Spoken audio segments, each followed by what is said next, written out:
So we've got the CFTOD meeting. I'm just going to play I'm going to play the clips from the portion at which they're talking about the meeting. Public comment is just 2 people, although I may show a little bit of public comment just to show you what bribery looks like, because one of the people, well, actually both of them try to bribe them, and this is actually something illegal. So I'll tell you about that. But this is the new board, just so you know. The former head, who was amazing. I remember we both loved him, Garcia. Oh, I love that guy. Oh my God, I loved him. He was on top of it. He stepped down. He's got other stuff to do. But Charbel, who is a person who I have worked with personally during his time at DR Horton, which was one of my clients, right? I did represent them, and I've worked on several special districts with Charbel. He's super intelligent. He knows all about special districts. He actually won Jeopardy. You can look him up. He's like a big winner on Jeopardy. Super smart guy. He's now the chairman.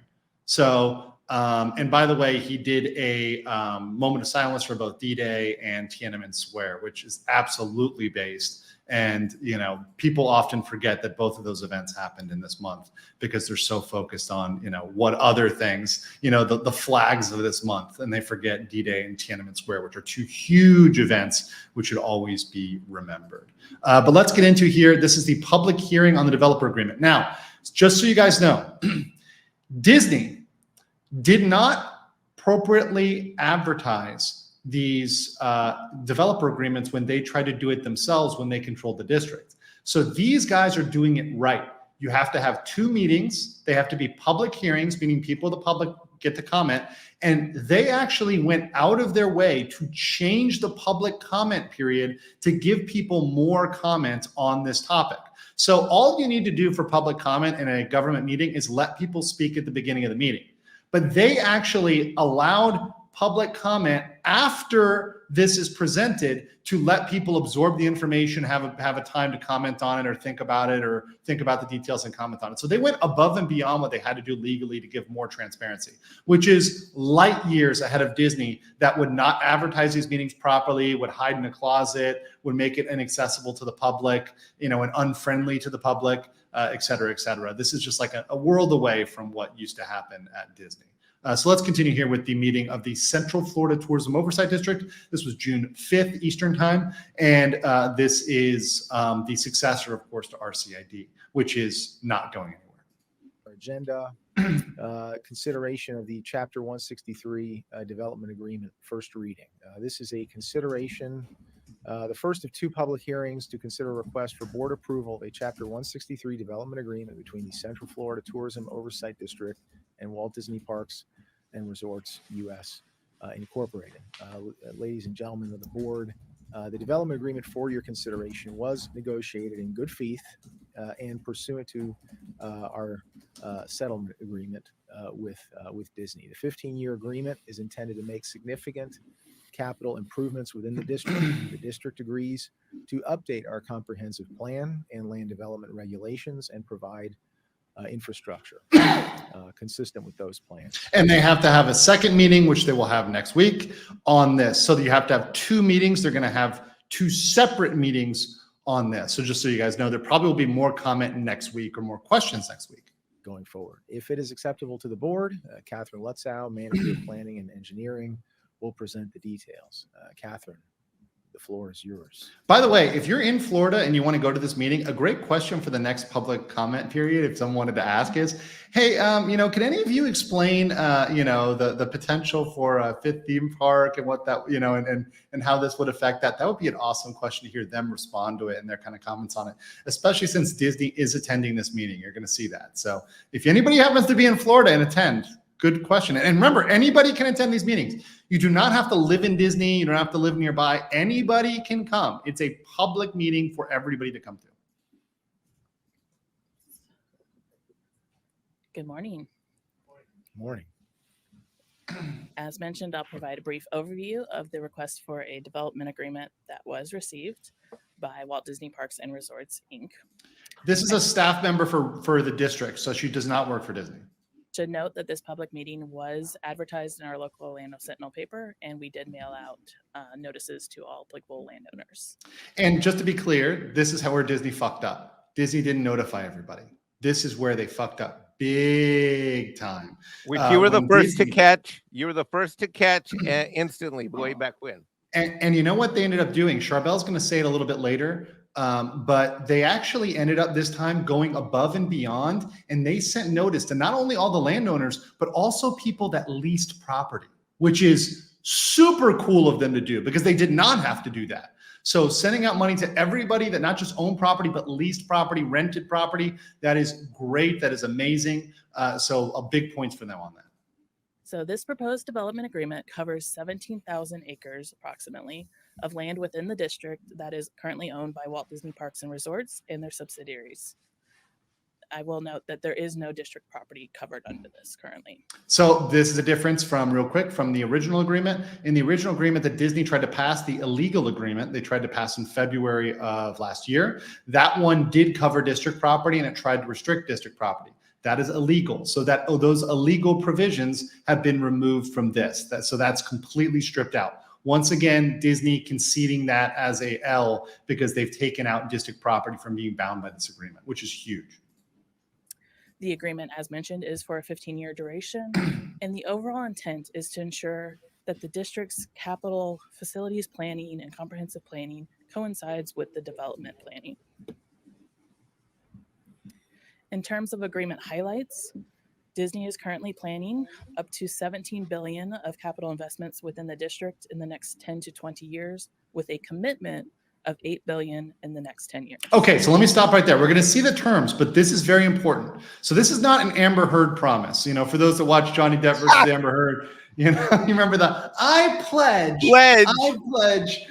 Well, pledge doesn't mean for sure. Like pledge means like maybe, sort of, whatever, right? No, this is actually, and we're going to look at the contract, the development agreement. If they don't do this, it's all terminated, right? So they have to spend $8 billion in the next 10 years. Must, or the whole thing gets wiped.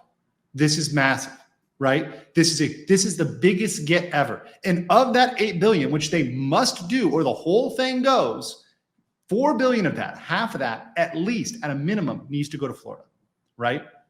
That is crazy. This is how Florida took the W here, right? They got a guaranteed 4 billion in spending from Disney. That has to be Floridian. They cannot put it to California communists. They cannot send it to China. They cannot send it anywhere else. I mean, they love sending money to China. They love sending money to California. None of that is possible.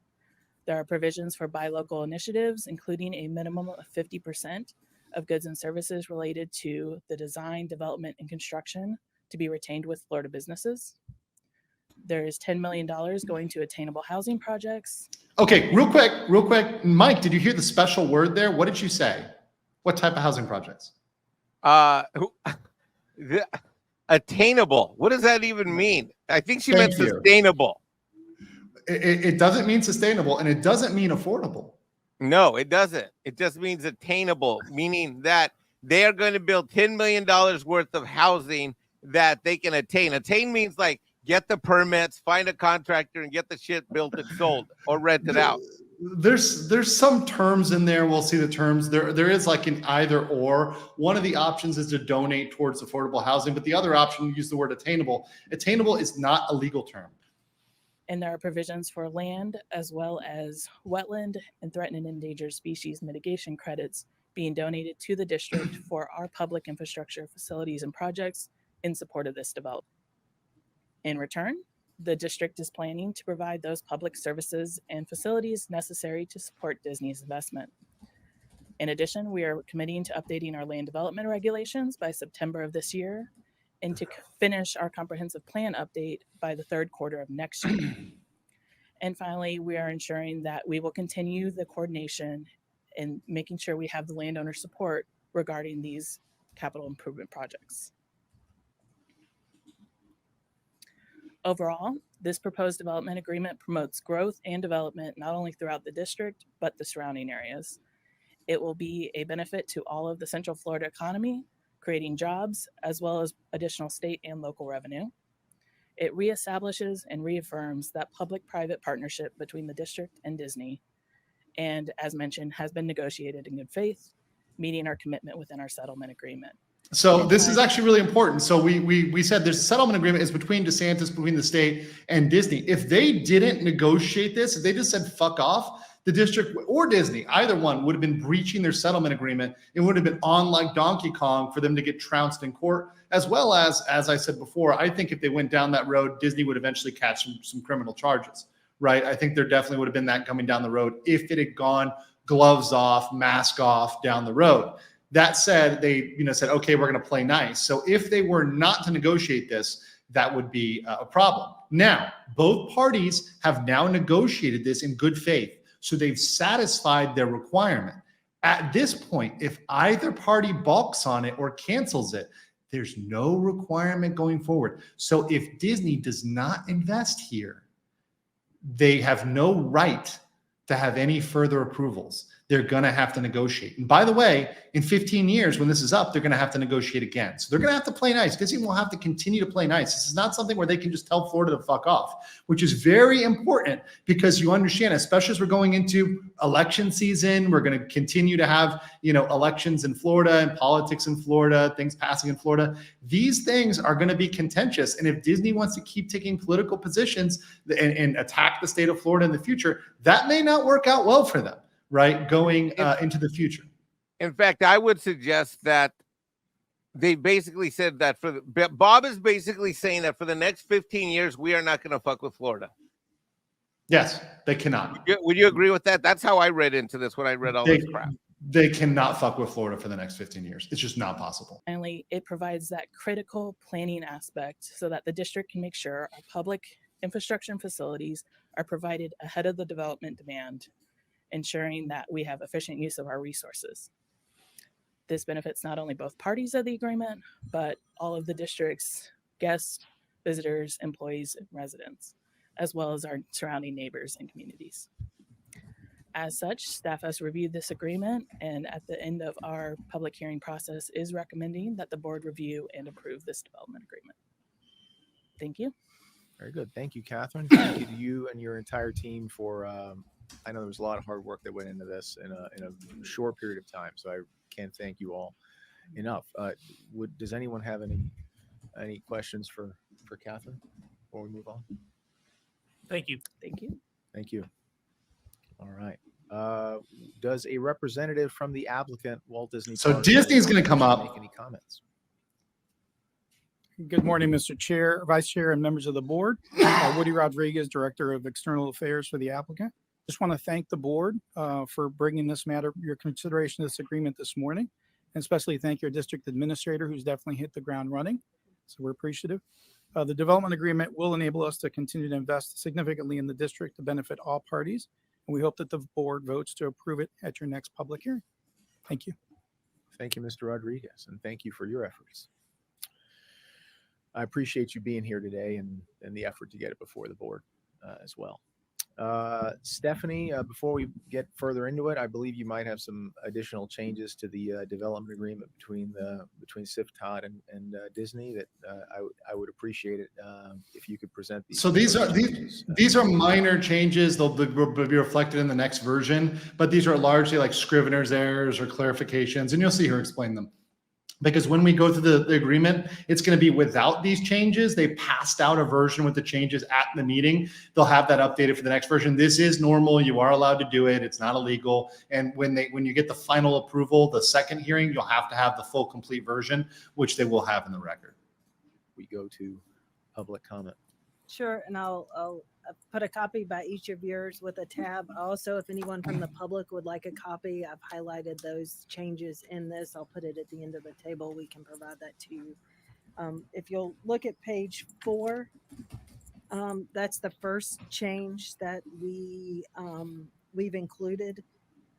We're just reiterating in this document that we are currently in the process of updating our comp plan, so we included that language in there as well. If you look at page 7, there's a reference to section 252.363. After further research, we determined that that was not appropriate in that statute does not deal with development agreements. Therefore, we just eliminated that language. And then if you look on page 16, we as staff get caught up in the acronyms that we use, and These people are dorks. They use a shit ton of acronyms. and to eliminate that, so when the general public reads this, and any normal person who doesn't deal with some of the things we deal with every day, it's spelled out for everyone. So we had put T&E and we changed it to threatened and endangered species credit donor. Those are the three changes that we would recommend you consider today before you open it up for public comment. Okay. Stephanie, thank you. And I know those changes came from some internal considerations and you know, right up until last minute we've been working on this thing. So I appreciate those suggestions. I believe before would it be appropriate, council, I mean, to have the public comment and then vote on those changes? Is that right? Correct. Okay. In that case, we will move to the public hearing and to public comment. I would like to reiterate what Catherine said. We advertise this meeting and next week's final meeting, June 2nd, 7:30 p.m. On the development agreement in the Orlando Sentinel. Unlike Disney. Letters to all the property owners, given proper legal notice. It's June 12th, to not all the 2nd. property owners in the district. Yes, June 12th. June 12th. Yeah, he screwed up. Yeah, it's fine. It's written the right way. As long as they send it out the right way, you can. If he most misspoke, it's not material. Those who are major property lessees within our district. We made So there you go. Said it. We sent out the notice to lessees within the district. That's huge. every effort to make sure that the word is out about this development agreement in the interest of full transparency and the spirit of sunshine in which this district operates. It is very important so that everyone have an opportunity to comment on the agreement presented today. All those interested and impacted by this development agreement in the area. A general reminder with that, so we're going to have an opportunity for public comment. We will have further opportunity for public comment at the meeting next week. I can't emphasize that enough. It's a new era in this district. This is a weighty task in front of us, and we want to make sure that everybody has an opportunity to speak and be heard on this issue. It is important for us to receive public comments to enact the will of the people.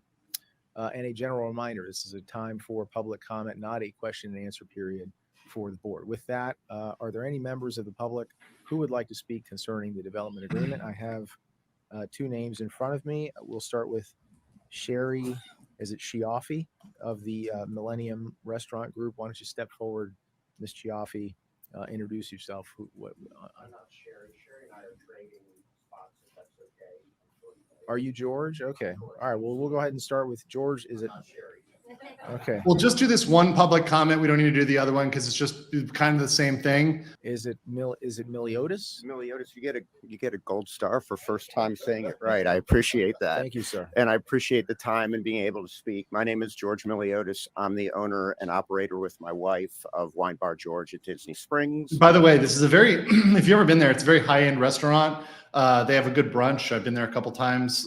There's several locations, right? There's one there at Disney Springs. There's also a couple in other places. But yeah, he's a owner of a very high-end restaurant at Disney Springs, for context. And I'm here to strongly urge that y'all accept this agreement. My wife and I's families, if you go back all the way to the 50s, have operated small businesses in Central Florida for about 100 total years combined. And the one thing that we're sure of is that investment and reinvestment guarantee growth and excellence. So when we see the $1 billion number in front of the investment that's on the table, we get very excited. And the excitement isn't just for us. I want to make it clear that there are 80 families that work for us. And then at the Springs, how many families are there? Thousands of families who work out of those restaurants very, very hard. And so we know that we're securing the future if we make this investment. And we really just plain strongly want to urge y'all to accept the agreement. And if you accept the agreement, maybe I'll bring some champagne to the next meeting. That is a bribe. That is 100% illegal. Mike is laughing. It's like, if you approve it, I'm going to bring champagne. Mike, we all right? Are you all right there, buddy? I can't. Right? This is the kind of crap that happens in Florida. You can't. Yeah. In public, Literally, at a public meeting, he's like, I'm going to bribe you guys. I'm going to bribe you guys right now if you approve this. and Andrew, we were on the live stream on this channel, and what did we cover about the problem of what the old board was doing with their? They took bribes. The problem was, if it was the old board, Mike, if this was a Disney board, they would have taken a whole rack of champagne. They would have accepted that.